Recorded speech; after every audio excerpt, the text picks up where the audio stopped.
प्रिय विद्यार्थियों, कैसे हैं आप लोग। आज के इस वीडियो में हम क्लास 12 केमिस्ट्री चैप्टर 3 रासायनिक बल गतिकी चैप्टर का मोस्ट इंपोर्टेंट टॉपिक को पढ़ने वाले हैं। दोस्तों, आज के इस वीडियो में हम पढ़ेंगे कि कोट के अनुसार अभिक्रिया के प्रकार। तो दोस्तों, आज की इस वीडियो में पढ़ेंगे शून्य कोट की अभिक्रिया, प्रथम कोट की अभिक्रिया और द्वितीय कोट की अभिक्रिया क्या होती है, इसका एग्जाम्पल भी पढ़ेंगे और कैसे निकालते हैं कोट। इस टॉपिक को भी क्लियर करने वाले हैं। तो अगर आप वीडियो पर नए हैं तो वीडियो को लाइक कर दीजिए, चैनल पर नए सब्सक्राइब कर दीजिए, बेल आइकन को प्रेस कर दीजिए, क्योंकि बोर्ड एग्जाम के हर सब्जेक्ट का हर इंपॉर्टेंट टॉपिक का वीडियो आपको इस डेली मिलता रहेगा। तो वीडियो को स्टार्ट करते हैं। देखिए, पहले हम पढ़ेंगे कि शून्य कोट की अभिक्रिया क्या होती है। तो देखिए, शून्य कोट की अभिक्रिया क्या होती है। देखिए, पहले हम पढ़ेंगे शून्य कोट की अभिक्रिया। बहुत ही सरल तरीके हम सभी टॉपिक को क्लियर करने वाले हैं। देखिए, शून्य कोट की अभिक्रिया क्या होती है। ऐसी अभिक्रियाएं जिनकी दर अभिकारकों की सांद्रता पर निर्भर नहीं करती। ऐसी अभिक्रियाओं की कोट क्या होती है, शून्य होती है। शून्य कोट की अभिक्रिया कहलाती हैं। अर्थात सांद्रता बदलने पर भी क्या होता है, इनका दर अपरिवर्तित रहता है। तो देखिए, पहले हम समझ लेते हैं कि देखिए, कोट निकालने से पहले आपको अभिक्रिया की दर क्या होता है, कैसे निकाला जाता है, इसको समझना होगा। तो अभिक्रिया का दर निकालना, कोट निकालना हमने पहले ही बता दिया, एक बार आपको फिर से बता देते हैं। तो देखिए, कोई भी रासायनिक अभिक्रिया हो, यहाँ पे समझ लेते हैं। देखिए, कोई भी रासायनिक अभिक्रिया है, मान लेते हैं कि हमारा ए और प्लस बी मिलकर सी बना रहा है। तो ये हमारा क्या, एक अभिक्रिया हो गया, क्योंकि ए बी कोई पदार्थ है, मिलकर हमारा सी पदार्थ बना रहा है। तो ए बी क्या हो गया, ये अभिकारक हो गए। ये क्या हो गए, ये हो गए अभिकारक। तो ये अभिकारक हो गया और ये हो गया उत्पाद। सी क्या हो गया, उत्पाद, क्योंकि जो अभिक्रिया में भाग लेते हैं वो अभिकारक होते हैं और जो पदार्थ बनकर तैयार होता है वो उत्पाद होता है।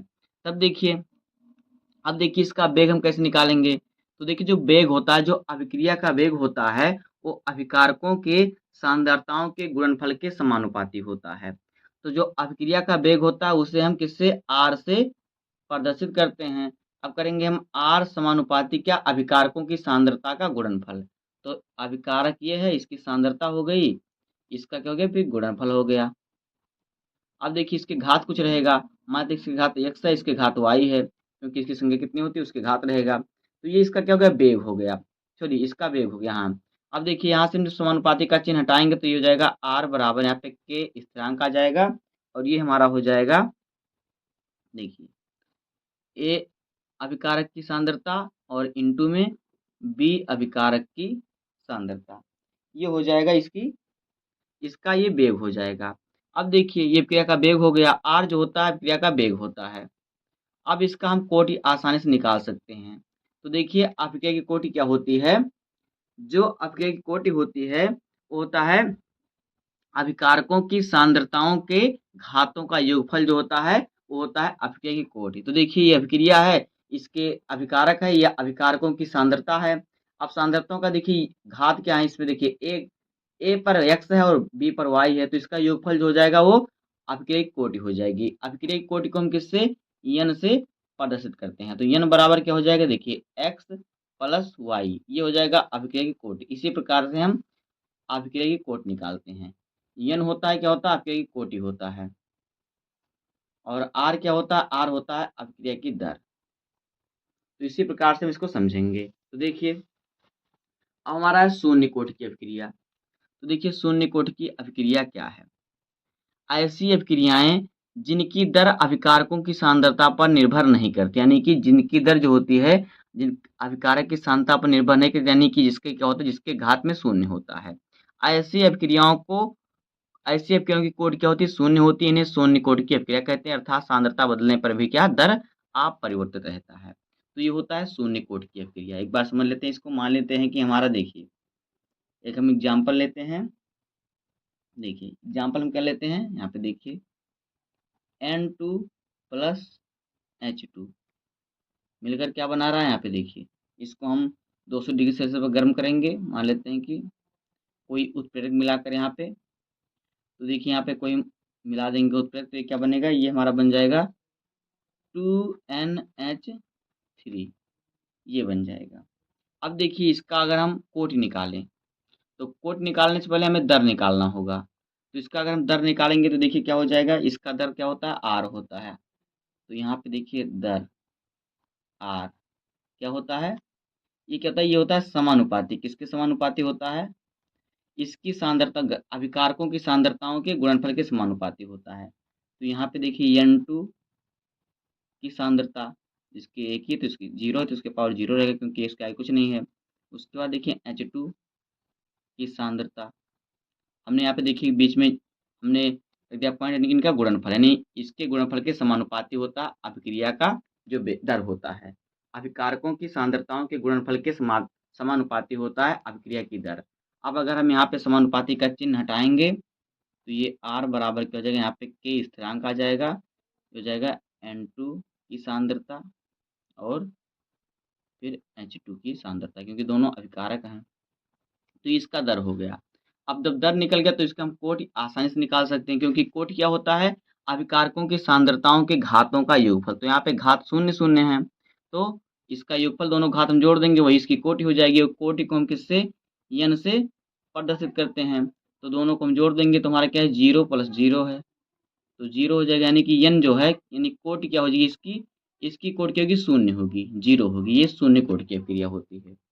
तो ऐसी अभिक्रिया जिसकी कोटि शून्य होती है उन्हें शून्य कोटि की अभिक्रिया कहते हैं। तो ये इसका एग्जाम्पल हो जाएगा। इसके बाद देखिए क्या है, प्रथम कोटि की अभिक्रिया। तो देखिए प्रथम कोटि की अभिक्रिया क्या होती है, इसको समझते हैं। देखिए प्रथम कोटि की अभिक्रिया क्या होती है। इस प्रकार की अभिक्रियाओं का वेग केवल एक अभिकारक की सांद्रता के समानुपाती होता है। इसमें अभिकारक केवल एक ही होता है। जो प्रथम कोटि की अभिक्रिया होती है इसमें केवल एक ही अभिकारक भाग लेता है। तो ऐसी अभिक्रियाओं की कोटि एक होती है, इसे प्रथम कोटि की अभिक्रिया कहते हैं। तो देखिए इसका हम एग्जाम्पल समझ लेते हैं प्रथम कोटि की अभिक्रिया का। तो देखिए क्या हो जाएगा, यहाँ पे देखिए ये हो जाएगा हमारा, मान लेते हैं C2H5 और फिर Cl, इसमें टूट रहा है, ये टूट रहा है। देखिए C2H4 और प्लस में HCl टूट रहा है इसमें। तो यहाँ पे देखिए इसमें अभिकारक एक ही है। अब देखिए इसका हम दर निकालेंगे, इसका दर निकालेंगे तो अभिक्रिया का दर R समानुपाती किसके होता है, अभिकारकों की सांद्रता के गुणनफल के। तो यहाँ पे एक ही है, इसकी सांद्रता कर देंगे हम C2H5Cl, ये अभिकारक, इसकी सांद्रता हमने कर दिया। यहाँ पे पॉइंट्स की देखिए एक ही है तो यहाँ पे एक रहेगा, इतना हो गया। तो देखिए इसकी दर हो गई। अब यहाँ पे देखिए अगर हम यहाँ पे समानुपाती का चिन्ह हटाएंगे तो हो जाएगा R बराबर K इंटू में C2H5Cl की सांद्रता, इसके पावर 1 है। तो देखिए अब इसका कोटि क्या हो जाएगा, कोटि क्या होता है, अभिकारकों के घातों का योगफल। तो यहाँ पे एक ही है और कोई अभिकारक है नहीं, तुम्हारा यहाँ पे इसकी कोटि क्या हो जाएगी, 1 हो जाएगी। तो n बराबर क्या हो जाएगा, 1 हो जाएगा। n जो है क्या, अभिक्रिया की कोटि है, तो इसमें 1 हो जाएगा, तो ये प्रथम कोटि की अभिक्रिया हो जाएगी। ये इसका एग्जाम्पल हो गया। अब इसके बाद देखिए द्वितीय कोटि की अभिक्रिया। तो देखिए द्वितीय कोटि की अभिक्रिया क्या होती है, यहाँ पे देखिए इन अभिक्रियाओं का वेग दो अभिकारकों की सांद्रता या एक ही अभिकारकों के दो अणुओं की सांद्रता पर निर्भर करता है। इन अभिक्रिया की कोटि 2 होती है, इन्हें द्वितीय कोटि की अभिक्रिया कहते हैं। यानी आप ऐसा भी लिख सकते हैं कि ऐसी अभिक्रिया जिसकी कोटि 2 होती है उसे द्वितीय कोटि की अभिक्रिया कहते हैं। अगर आपको ऐसा ना याद रहे तो, अगर आपको समझ के लिखना है तो आप लिख सकते हैं इन अभिक्रियाओं का वेग दो अभिकारकों की सांद्रता या एक ही अभिकारक के दो अणुओं की सांद्रता पर निर्भर करता है। चाहे अभिकारक 2 हों, चाहे अभिकारक एक ही हों, लेकिन उनकी सांद्रता के 2 अणु होनी चाहिए। दोनों अणुओं की सांद्रता पर निर्भर करता है। इन अभिक्रिया की कोटि 2 होती है। जैसे कि N2O2 हो गया तो इसमें 2 अणु, तो दोनों अणुओं की सांद्रता ली जाएगी। इसे कहते हैं द्वितीय कोटि की अभिक्रिया। तो देखिए इसका हम एग्जाम्पल जो है समझ लेते हैं। तो देखिए मान लेते हैं कि हमारा है 2NO2 मिलकर ये क्या बन रहा है, ये हमारा टूट रहा है किसमें, 2NO में टूट रहा है और प्लस O2 टूट रहा है, ये हो रहा है हमारा। देखिए ये, अब देखिए यहाँ पे चाहे आप इधर से लीजिए चाहे आप इधर से लीजिए, दोनों में क्या है, एक ही बात है। क्योंकि देखिए टूट रहा है तो यहाँ पे देखिए 2n है, यानी कि अणु यहाँ पे 2 है, दोनों अणु क्या है, 2 हैं। ये 4 हो जाएगा, इसका गुणा हो जाएगा तो अणु क्या है, इस पे 2 लिया जाएगा। तो अगर हम इसका दर निकालेंगे तो क्या हो जाएगा, देखिए इसका अगर हम दर निकालें अभिक्रिया की दर, तो ये क्या होता है, जो अभिक्रिया की दर होती है क्या होती है, अभिकारकों के सांद्रताओं के गुणनफल के समानुपाती होता है। तो ये हो जाएगा हमारा, यहाँ पे देखिए, ये हो जाएगा, देखिए 2NO2, ये हो जाएगा इसकी सांद्रता, इसके पावर हमारा 2 है तो ये 2 रहेगा। इतना हो गया। अब आगे देखिए, यहाँ से हम समानुपाती का चिन्ह हटाएंगे तो ये हमारा हो जाएगा के स्थिरांक आ जाएगा, तो ये हो जाएगा 2NO2 के पावर में 2, ये हो जाएगा।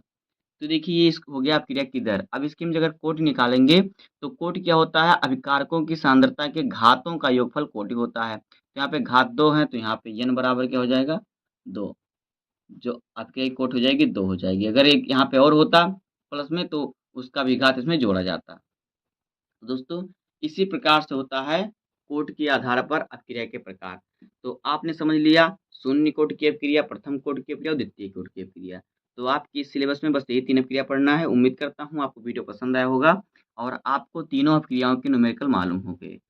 तो बस आज की इस वीडियो में इतना ही। उम्मीद करता हूँ आपको वीडियो पसंद आएगा। अगर आपको वीडियो को लाइक कर दीजिए, चैनल पर नहीं सब्सक्राइब कर दीजिए, बेल आइकन को प्रेस कर दीजिए, क्योंकि बोर्ड एग्जाम के हर सब्जेक्ट का, हर इंपॉर्टेंट टॉपिक का वीडियो आपको इस चैनल पर डेली मिलता रहेगा। तो मिलते हैं किसी नेक्स्ट वीडियो में, तब तक के लिए धन्यवाद। जय हिंद।